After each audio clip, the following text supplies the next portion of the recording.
Okay, so this car, again, one of these ones I stumbled across. This is one of the few cars I stumbled across. I think I bought it on eBay or maybe in the early days on Bring a Trailer or something like that. I can't remember, but I was my bad habit of buying cars at 3 o'clock in the morning when I can't sleep. I found this car and I started researching it and realized, wait a second, this was a little race car, raced back, in period in New Zealand. And oh God, I should have just done that again. I forgot the New Zealand guy here. Yeah, I might have it here. Hold on. Yeah, give me a second. I can go up and look at the book about it. Frank Cantwell? Oh, yes. Thank you. All right. Yeah. So in New Zealand, this guy, Frank Cantwell, was a well-known driver. Again, he raced with the Bob Bondurants of the world, all these kinds of guys back in all these races. And he wanted to build his own car. And so he went to this place in New Zealand that does fiberglass work. And he contracted them to build 2 race cars. And these 2 cars were called Pumas. And they're just stunning little cars. I had heard that they had built more, but that there were 5 or 6 made in total. But when I did some research, I recently found out that Cantwell only purchased 2 of these cars for racing. The other cars had different bodies, weren't the Pumas. Yeah, they kind of went to the civilian kind of world, didn't they? Yeah.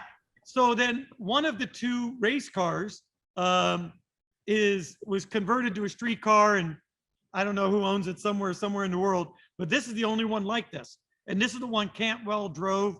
It's in that little book I gave you the picture of. He drove it in races, and then somehow the car found its way to the United States and immediately was put up for sale. And guess who thought to buy it? Hey. And I bought it because exactly that. Go ahead. Oh, well, who buys crazy race cars that, I wouldn't say that, because there's a whole bunch of us with that sickness that does that. Maybe we were bidding against you that night. Who knows? But it is a cool little car. It's a great little car. It's a little British engine car. Thing drives like a bat out of hell. It's right-hand drive. But what's unique about it is, people, when the name Puma throws them off, because there was this Brazilian Volkswagen kit car called a Puma. Has nothing to do with that. This is a purpose-built race car by Frank Cantwell, well-known racer in New Zealand. From some angles, you look at it, it looks like a Cobra. From other angles, it looks like an MGA. But all in all, altogether, it is a pure, fun little driving car. It is the size of a small puppy dog. You can put it in your pocket, take it home, put it in the trunk of your bigger car. That's how I always thought of it. Well, now I've got to switch gears a little bit, because when I first walked into your collection, I seen your 300 SL Goldwing. I think you remember that's kind of, yeah, I know right where it sits, and I wanted to go over and take it. It hadn't moved.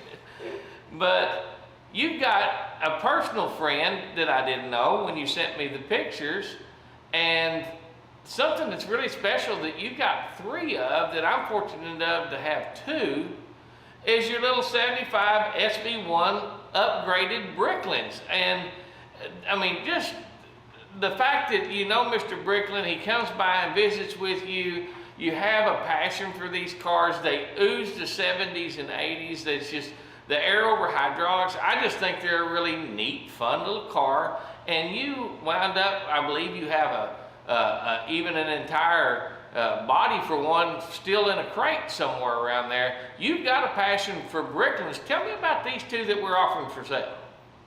Well, yeah, I mean, I've always loved the Brickland. First of all, I always loved the DeLorean and the Brickland because of the gull wing doors. I mean, you just gotta love a car with gull wing doors. It's just so damn cute. And yes.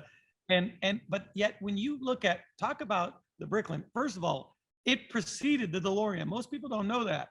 And actually, in my conversations, just sitting right there with Malcolm Brickland, he's told me his stories about how he helped DeLorean and how he worked with DeLorean. And but he did it first. And I admire anybody like Henry Ford or anybody who's willing to step out there and build his own car and build a car company. Matter of fact, one of the things he's doing right now again is he's doing it again. Malcolm, he's asked me to help him design part of that new car because I loved his car so much. And the thing about the Bricklins were they were hard to find, because they were never highly expensive cars, but to find one that had been not destroyed or in or wrecked or other things. And so I bought my first one, which is one of the two you have, and it had been upgraded with the air doors. It's got the 351 Windsor in it. It's a super fast GT. It's a muscle car. It's actually technically it's an American muscle car because it's got that American engine in it, but it was made in Canada because they offered to let him build it up there. You get in the car, you hit the button, and those doors come down, and you realize you're in a real sports car. And I fell in love with the shape. My passion for white cars, I had to have a white one, so I found one. I drove it, and then another one came to me where it said, hey, this one's got more upgrades. It's got the custom wire wheels. It's got the air doors, but it's got all this digital dash. So I said, well, I'll buy another one. So I bought that one. And my strive was to get the one that was absolutely beyond perfect. And it came to my attention that I had two great running cars, but there was a guy who built bodies. And I said, okay, between the two of those and this body, I could probably make the best Bricklin ever, just like with every upgrade. And that was my goal. But it broke my heart because I'm going, well, they're both good running cars. I don't want to take them apart. That doesn't make sense. To take one off the road and try to mix them together to say I could build the perfect one. And all of a sudden it came upon me, the one I have now today had 0 miles on it, like 18 miles, left the factory new. So I said, okay, I'll buy that. And that's the only reason I let these other two go, because they're just lovely cars. And again, without spending a Ferrari price, you're getting a car that everybody on the planet will look at. Oh yeah, you raise those gold wing doors, everybody wants to look at it. They confuse it with the DeLorean. And there's something I want to ask you, because SV1 stands for Safety Vehicle 1. And is that because they added the 10-mile-an-hour front bumper on it, or is it just more things than that? Do you know? More than that. And actually, I had this conversation with Malcolm specifically about those features that he put in the car. And he said, he wanted to make sure that there was a car that his kids could get in and could be hit, and they not get hurt. So it's not just the impact bumpers, but in the doors, the way the doors are constructed, they have this metal frame system in them. Those doors are designed so if you get hit from the side, you get hit from the back, you get hit from the front, it was safe. And everybody said, oh, but you could get trapped in the gull wing doors. People didn't realize that they even thought of, there's a little pin there up above your head, like a grenade pin. If you ever get trapped in there, you pull that pin and the door, it'll fall right out. You can just get right out that way. Everything about the car was designed so it would be safe. It's a great car because it's a true sports car. It's a fun car to drive, and anybody can afford it. It's not gonna be being serviced like a very high-end expensive sports car. It's a 351 Windsor. And it's another car that you can drive to the local car show, and everybody leave all the 57 Bel Airs and all the craziness and come over there and ooh and all at that car for a medium price. It's just a cool car. Oh yeah, absolutely. People always love it when you put those doors up. Everybody, and very few people have ever seen one. You don't. There's not a lot of them. So. That's right. They're really nice. Well, I think those are really cool. And remember, we got 2 of them in the sale. And the first one you ever bought and the second one. And thank God you didn't start chopping them up to make a perfect one, because I think you preserved a little history there. I think they're really cool cars. So now we got to move off into something that's really surprising to me, other than some of the deals. You drive a Rolls Royce. You enjoy Rolls Royces. Me and you talked about a Rolls Royce, and I have a Bentley I drive. And you actually have, and I never thought much of limousines. Most people don't think a lot of limousines, but you got a really special Rolls Royce limousine here that was built in '75 for the actual wife of the In-N-Out Burger family. So that's a pretty special car. How did you come by a privately, and from what all research that I can tell, and maybe you can answer this for me, but what research I've done on that car, this wasn't a shipped out car built in another limousine factory. This was built by Rolls-Royce, custom built for them in the Rolls-Royce factory. Is that correct? That is what I have been told from when I bought the car. It is a very unique car. Yeah, so it's a really great car, you know, and it came to me when it left the In-N-Out family, and basically they had taken the car, and again, it was from my understanding, it was a factory built Rolls-Royce limo. It's not the big giant long stretch limo. It is a proper limo. It's like a little airport and limo. yeah, you know, it's got the proper seats with the bar and the whole little separate ones that come down. It's a nice little car, but because she was a classy lady, my understanding is they took off the impact bumpers, and she wanted in the modern car, you know, because they had switched to impacts, she put the chrome bumpers on it, which made it look more elegant, like the old Corniche style. And and they used that for their family car. And I love Rolls Royces. I've owned, I don't know how many of them. And my wife and I both still drive one each. And you know, the same guy that I bought my wife that Porsche from, the original one I had, the gold one, he picked me up because he worked at, you know, at the studios. He picked me up in his limousine, and it was a stretch Rolls. It was like the other limo we have. It was the exact same car, same, except this one's white. And can you imagine being a young guy getting picked up in a Rolls-Royce limousine back when it was new? And I'm thinking, oh my God. And so that's where I fell in love with them. And I started buying limos only because I have so many children, you know, so we got to go to dinner. I need a limousine. And so that's when I started, you know, buying limos for my own use. I had big stretch Mercedes, all these other ones, but the goal was to have a Rolls-Royce limo. You'll be the only owner right after them. You'll get the car, and it's one that you and your wife will just take out to dinner, where you can have your driver take you. And I'll tell you what, you show up anywhere in the back of that limo or in the front of it, and it's like having a Ferrari next to anything else in the planet. People just go, wow. And I've taken that old limo, that 1975 car, and I've pulled it into the nicest restaurants, and they'll move the most expensive car out of the way. That car sits right in the front every time. I'll tell you a funny, famous person story about that car. One of my dear friends, the last man, one of the first men to ever stand on the moon, Buzz Aldrin, good friend of mine. One day he was coming down to visit me. I said, "Oh, I just bought this really cute limo. I'll send it up to you." And I sent it to pick him up. And so Buzz is on his way down in the back. My driver's bringing him down. And what happens?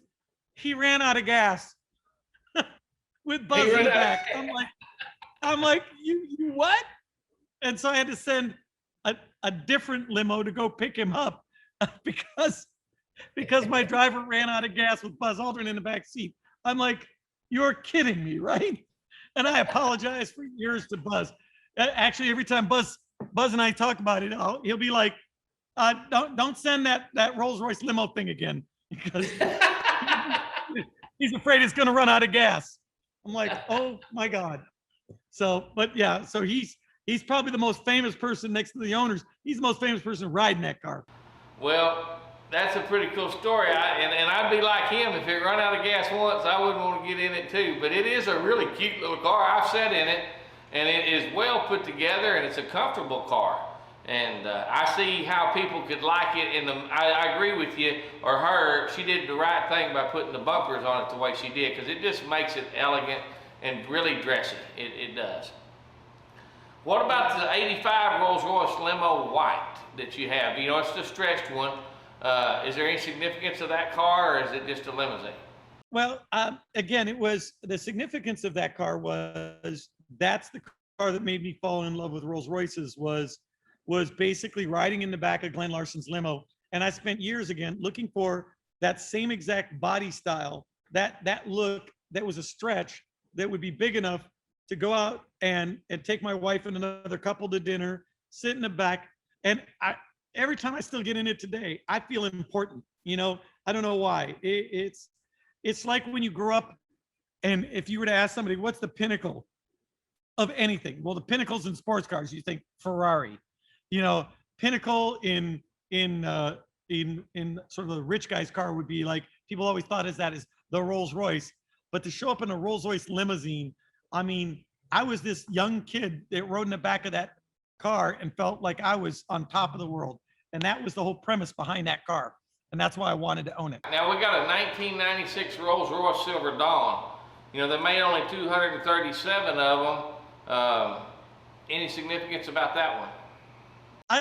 Not a tremendous amount, except I got into this weird, this is what collectors do. You come up one morning and you say, oh, I've fallen in love with this kind of a car. So then you say, well, I want to own one of each one.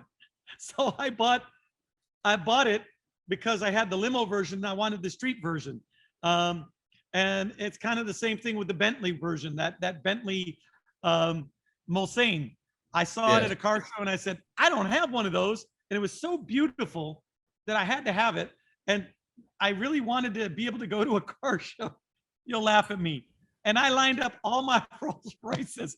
I don't know if that made me look arrogant or stupid. I'm not sure which, but it was just a beautiful sight to see all these white cars lined up from, with one exception of my 31, which was the Burgundy, from 31 all the way to my Phantom to my wife's Dawn, all in one big long row. Who does that crazy stuff?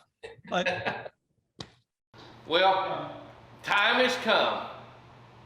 The first time I met you, we stayed all day long and all we did is talk. And this afternoon, we've actually partly relived that, first meeting, and I've enjoyed it.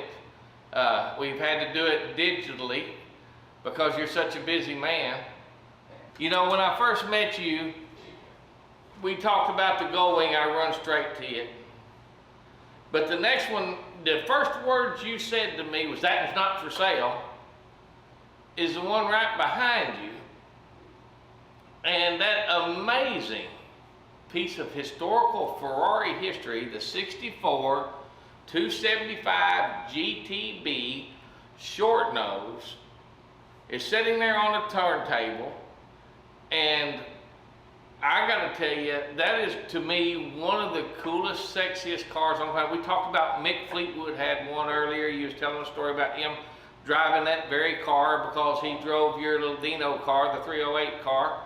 And so tell me, as big a collector and as massive an amazing collection of cars that your family and you have, what brings you to bring this to the market? Because the market's hot, and that car is a stellar example of that period of Ferrari. It was the way you phrase that question. I'll have to be honest. It's my wife again, and I wanted to do something for my wife, to show her not just that I was going to do something for her, but that I was willing to make a sacrifice and a commitment. Because, as you know, I have this collection of cars that to me are the group that I will never sell. And that was on that list. It would never be. And because I've owned many 275s.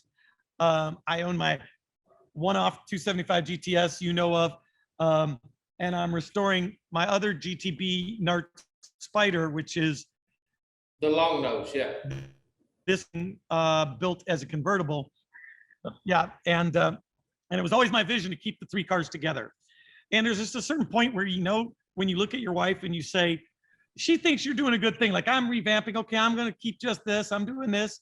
And I wanted to do something special for her, which I'm not going to go into, but I wanted to show her that I can part with something that's close to my heart and my cars for something that's close to her heart that's not a car. And I didn't need to sell it to do that. But I wanted to show her that as much as she thinks that I put these cars above everything else. The other woman, yeah, the proverbial other woman, I understand. Yeah, luckily these are my only other woman is always my cars. But I wanted to show her that I would be willing to part with something so close to me to show her that nothing mattered more than the things that make her happy. And that's And it was, believe me, this was not an easy decision. It was like, even the M1, even the Puma, every car you're offering, these are not cars that, oh, I didn't like or I didn't need. It's just something where I had to be realistic that if I couldn't drive it every day, somebody should, because they're special cars. That's true of every car I've ever owned. This was one I never thought I would ever let go. And I wanted to show her that she means so much to me that I not only would do it, but do it without a regret. Because ultimately, and we've talked about, why am I revamping my collection? I want to pick the car that, no matter how special the one next to it is, which one do I pick to drive? Yeah, I have my Countach and I have my Diablo Roadster. I loved everything about my Diablo Roadster. It drove great. It was a wonderful car, great car. But why did I sell it? I sold it because every time I came out to get in it, my vision of my childhood, I stepped into the Countach. This car, I love driving. First of all, it is the ultimate experience. It's considered the prettiest Ferrari ever built. And many people will tell you that. It was the predecessor to the more modern front end of V12s, but it's the car that followed the 250 GTO. And you look at the lines, you look at it, and the short nose, it's the true original. They only built a couple of hundred of these, and it was like 250 or so, around 240 of them. I forget how many of the short noses were built of the two cam cars. But this car, it came with virtually no miles on it. There's a lot of people have different histories, but I found that this car sat in a museum in Italy for the majority of its life. The car itself still contains its original interior, which is immaculate. The car, even though you see the red paint on it here is original, the nose back in period, what the factory did was the Ferrari factory would turn short nose into long nose to make them safer. And then later, I went back to the factory and they classiqued the car. They certified the car and they put the original nose back on it, as you see here, never left the car. And that's, other than the transition of the paint there, this car, always touched only by the factory, had that done to it. It is one of the most original early 275 GTBs, carries its original trans. The car was Classique certified.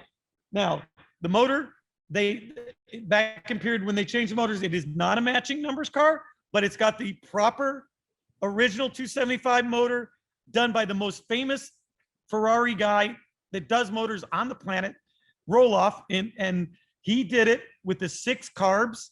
When you look at the pictures of this engine with the 6 carbs and you drive it and it sounds like music, you will never see a more pure example. These are the early cars where they had the internal hinges.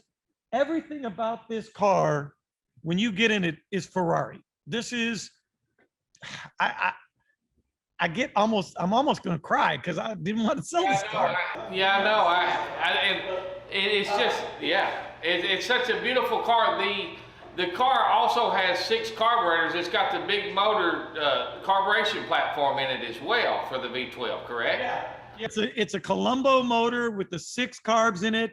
This engine, after it was redone, has basically less than 500 miles on this engine. It is perfect. And when you look at the photos, and I showed you, you look at the engine in here, you could eat off of this engine. It is super clean. We have all the red book and all the documentation for this car. It's highly documented, highly meticulously kept. I just, when you start talking about eating off the engine, the pictures do show that. I mean, the interior for being modern in that car or original in that car is almost new. It shows so well. And like you said, other than the fresh paint to the hood, that car is absolutely stunning in every way. And remind me to send your wife flowers, because I owe her something for giving me the opportunity to sell this. She likes the PBR. I'm gonna get her some gold buckle tickets or something. We're gonna do something to appreciate this. Yeah, we're going to PBR on Friday. This Friday we're gonna be in Anaheim at PBR. So I need a hat. I need your hat. No. Give me your address. I'll send you. You know what size you wear? I know my I can measure my head for you. Measure my head, send it to me tonight, and I will have one FedEx shipped to you tomorrow.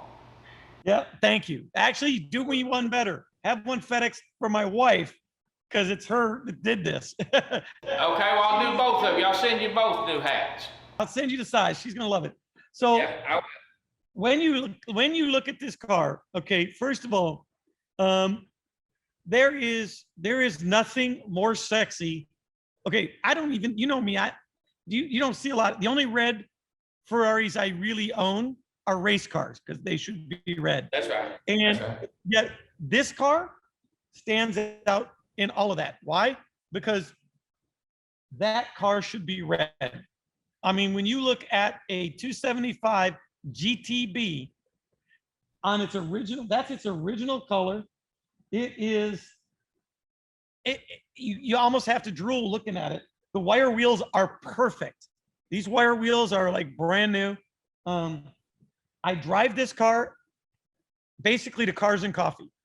And of course you do, and everything else moves out of the way. There's no Ferrari event in the world that this doesn't get a front row seat at. And you listen to it, you drive it, go online and look at all the videos of experiences people talk about a 275 GTB. It doesn't get better than a car like this. It's a true, honest car that has been maintained its whole life. And if I got in it right now, it would start right up.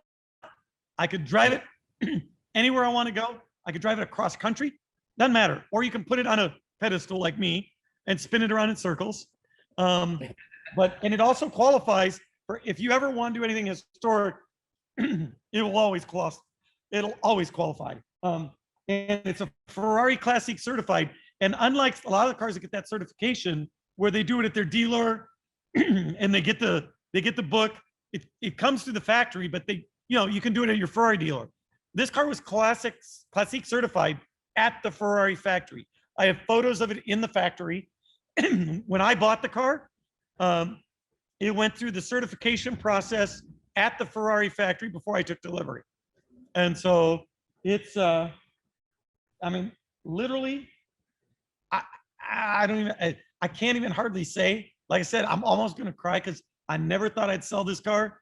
But I want my wife to see that no matter how passionate I am about any car, if I can do something that makes her happy, and I'm willing to sacrifice a passion for this car to make her happy, that's the whole premise behind this. It's not about money. It's not about, I want to prove to her that she's more important to me than these things in here, which she already knows.